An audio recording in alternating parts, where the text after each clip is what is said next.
I am David Pickup. I'm a licensed psychotherapist in Houston, Texas. I was one of those children who at 5 years of age was sexually abused by an older male. And so during puberty, I found myself, I didn't want to be attracted to the same sex, but I found myself with those feelings because the science doesn't support. Research does not support their view that this is a genetic or inborn issue. I've even had physical threats. I'm not afraid of my license being taken away or death threats, but it's remarkable how the LGBT people who market themselves as the people of tolerance are often the most intolerant people themselves. But unfortunately, history is filled with societies and countries that sometimes people in those countries don't have enough self-confidence to stand up for what they believe is true.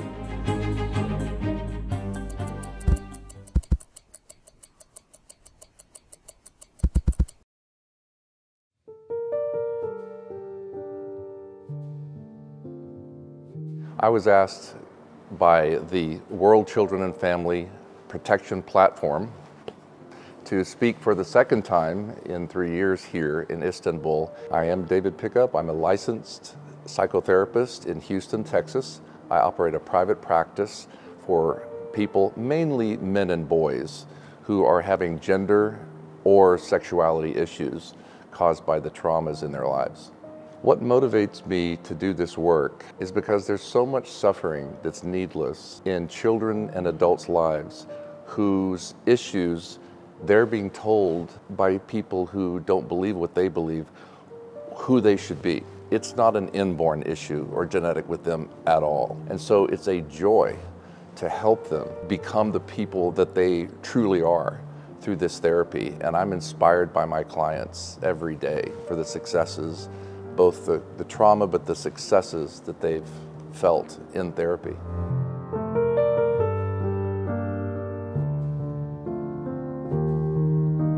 Yes, thank you for asking that question.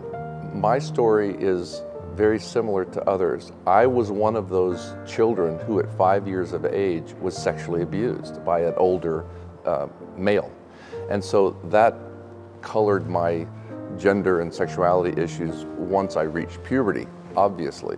In my childhood, it was a very long story of well-intentioned people, parents, family, peers, who didn't know a lot about how to emotionally raise their children, in my opinion. And so the sexual abuse happened. Well, they didn't know that until I was 20, all right? Then also, I had no typical male need fulfillment. I was bullied a lot, and I was not affirmed as a child, as a boy. And so it made me and not enough affection and attention by primary male role models. So then I grew up with a lot of unfulfilled needs, as well as the sexual abuse issue. And so during puberty, I found myself, I didn't want to be attracted to the same sex, but I found myself with those feelings because those feelings, just like all my clients, were based on that trauma and unfulfilled needs. So to make a long story short, when I got in my late 20s and I realized my life wasn't going as it should, like I wanted it to, and I always knew that these issues were not inborn. I always knew they were caused by something, trauma, just like my clients. And so I finally then decided to go into therapy. Well, that's the same story. There are many other stories that are similar, doesn't have to be sexual abuse, but there are many other stories that are similar with emotional abuse, physical abuse, that result in a pleasure principle of sexuality and other issues that arise because of these issues. And so the resolution of those issues, no matter what the trauma is, can be resolved.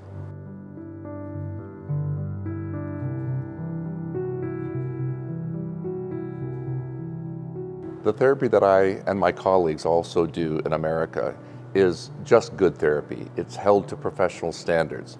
But the new piece of therapy that I think is going to change the world is called image transformation therapy, IMTT. The website is imttherapy.com. It lets the mind and emotions within the body heal themselves, and also works to successfully deal with gender identity problems, homosexuality, but also any other addiction or any other trauma. I think it's going to change the world because it taps into the mind's resources more than anything else. And that means, by definition, it goes much more fast and much more thoroughly to this therapy. It sounds too good to be true. It's not a miracle, it's not a light switch therapy on and off, but it works because essentially every human being's brain and mind is the same way, and we tap into those resources. So the only people who I would say are not successful are those who we find that they're not really motivated in the first place, which is true for any kind of therapy. For some people, however, the success takes longer because there's much more trauma in their lives than in some other people. Two of the other reasons why IMTT is just so successful, in my opinion, more than anything else so far, is that a client will know within 2 or 3 sessions if it's really working or not. And so we won't continue to do therapy if it doesn't happen to work. But that's quite a huge figure to consider, because we don't want to waste people's time and money. And so they'll know very quickly if it's really working or not, which is quite a thing to say. The second aspect that's different from everything else is, for the first time, one does not have to relive any trauma emotionally in order to get rid of it. Why? Because the mind knows where the trauma is. We locate that through a very deep form of imagery, and the mind is able to deconstruct that and let that go. So you don't have to relive any trauma in order to get rid of it. And everything else, you pretty much do. Genetic causation, inborn causation for these issues, the science does not prove inborn or genetic causation. That's the truth. So then these families have to ask themselves and be willing to look at themselves, including the children, and to determine what are the real issues that are fueling these things. And then they need to love their children and themselves so much that they discover what the truth is that will also lead them to action and emotional bonding that's required to help their children move through these issues successfully. Sometimes it means that children or adults or families need professional therapy.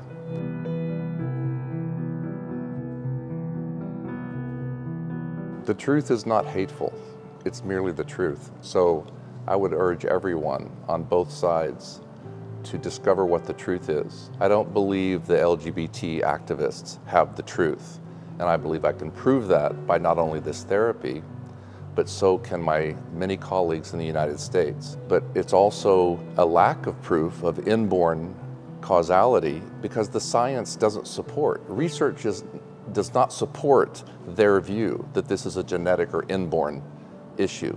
Even the largest psychological organizations in the world freely admit they don't know what causes homosexuality.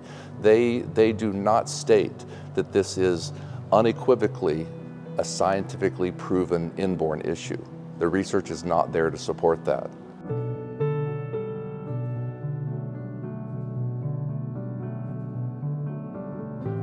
Yes, I have been threatened once with losing my license. I've even had physical threats. But in America, because of our Constitution, that's really rare. I'm not afraid of my license being taken away or death threats. Sometimes that involves my faith, of course. But it's so little in America, I'm not very concerned with it. But it's remarkable how the LGBT people who market themselves as the people of tolerance are often the most intolerant people themselves. Everyone is responsible for themselves, and everyone needs to look for the truth. And I believe the truth is there. But unfortunately, history is filled with societies and countries that sometimes people in those countries don't have enough self-confidence to stand up for what they believe is true.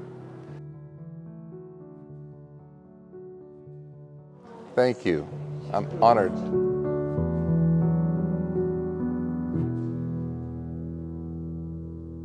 I am David Pickup. I'm a licensed psychotherapist in Houston, Texas. I was one of those children who at 5 years of age was sexually abused by an older male.